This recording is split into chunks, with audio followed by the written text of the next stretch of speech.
Di sini kami akan sedikit menjelaskan mengenai alat-alat yang digunakan dalam mengkonfigurasi fiber optik. Yang pertama, splicer. Splicer merupakan perangkat dalam sistem komunikasi yang digunakan untuk menyambungkan ujung fiber optik.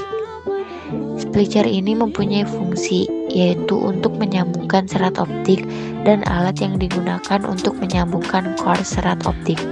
Nah, di sini ada contoh gambar splicer. Splicer ini bekerja menggunakan sistem komputer yang berfungsi untuk mengatur angle kedua ujung serat kabel secara otomatis. Dengan menghubungkan secara langsung antar kabel fiber optik, ini dilakukan dengan menggunakan panas atau disebut dengan Fashion splishing. Hal ini berupaya untuk menyatukan dua serat secara bersama, sehingga sinar yang melalui serat tidak akan dipantulkan kembali. 2. Striper.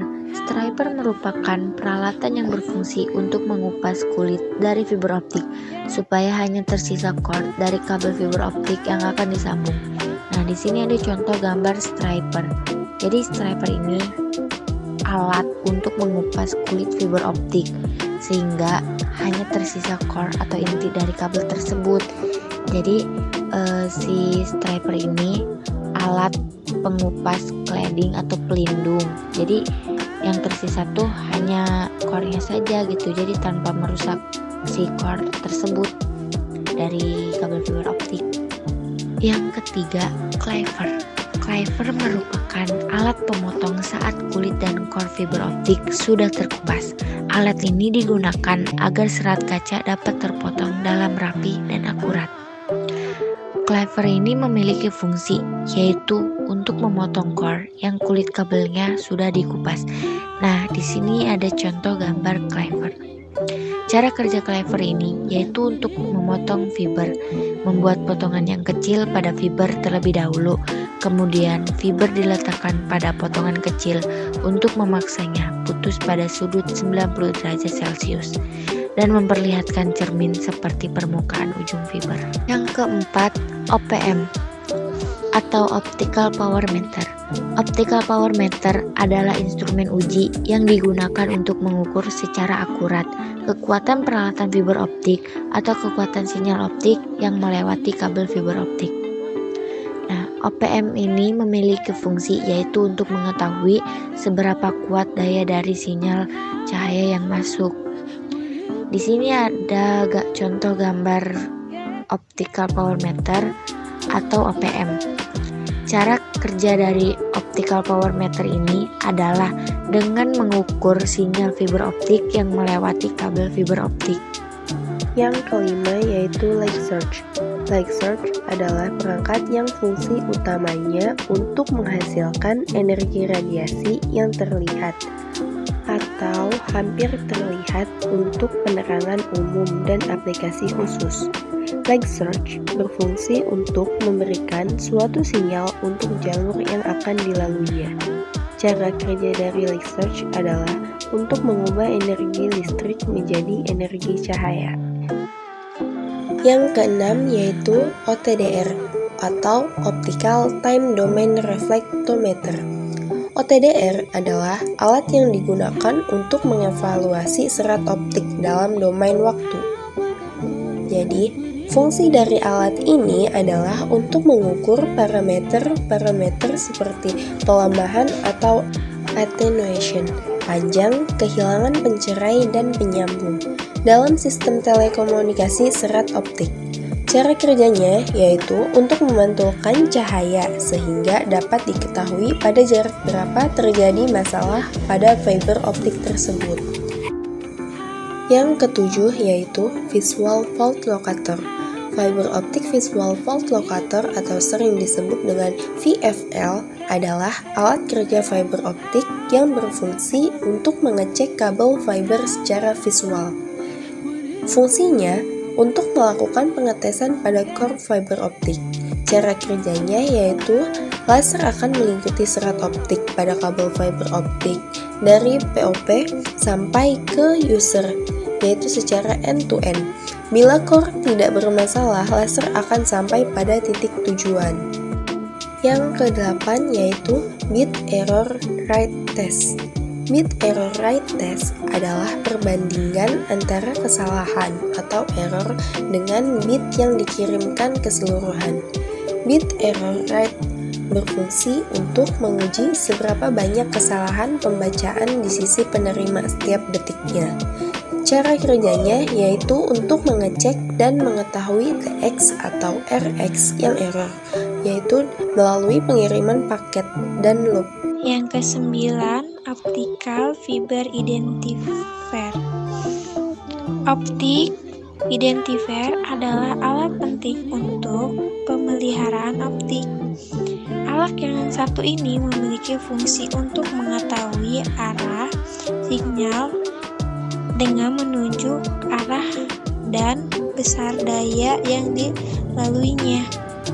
Cara kerjanya yaitu untuk bekerja mengidentifikasi serat tak rusak, dapat mendeteksi di lokasi kedua SIM dan serat MM. Yang ke-10, fiber optic adapter.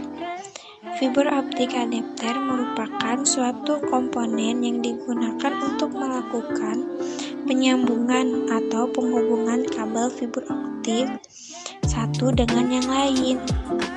Adapter fiber optik ini juga berfungsi sebagai menyambung antara satu konektor atau kabel fiber optik dengan konektor kabel fiber optik lainnya.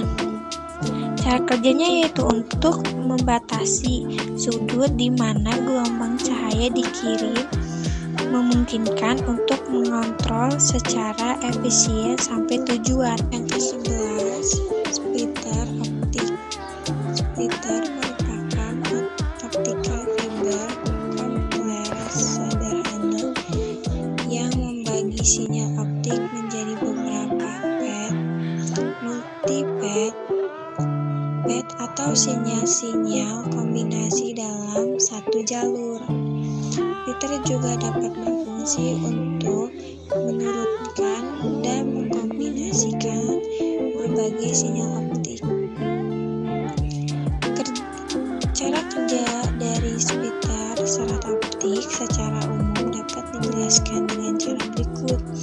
Ketika channel cahaya mentransmisikan dalam serat mode tunggal, energi cahaya tidak dapat sepenuhnya berkonsentrasi di inti serat.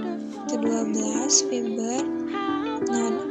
Fiber node merupakan suatu titik terminasi antara jaringan optik dengan jaringan koaksial. Fiber node berfungsi untuk mengubah sinyal optik yang berasal dari distribution hub menjadi sinyal elektrik untuk diteruskan ke rumah-rumah pelanggan melalui ke blok koaksial dan sebaliknya. Cara kerjanya fiber optik yaitu mengubah sinyal optik menjadi sinyal elektrik. 13. Digital fiber optik. Digital adalah sebuah kabel kecil dengan satu ujung yang terhubung ke perangkat optik seperti transceiver atau splitter dan ujung lainnya terhubung ke konektor. Fungsi digital yaitu sebagai pengakhir dari fiber optik melalui penyambung fusi atau penyambung mekanis. Cara kerja digital yaitu mengubah sinyal optik menjadi sinyal elektrik untuk menghubungkan perangkat optik yang tidak memiliki port konektor atau untuk memperpanjang jangkauan kabel serta serat optik yang sudah ada. 14. Optical Termination Box atau OTB.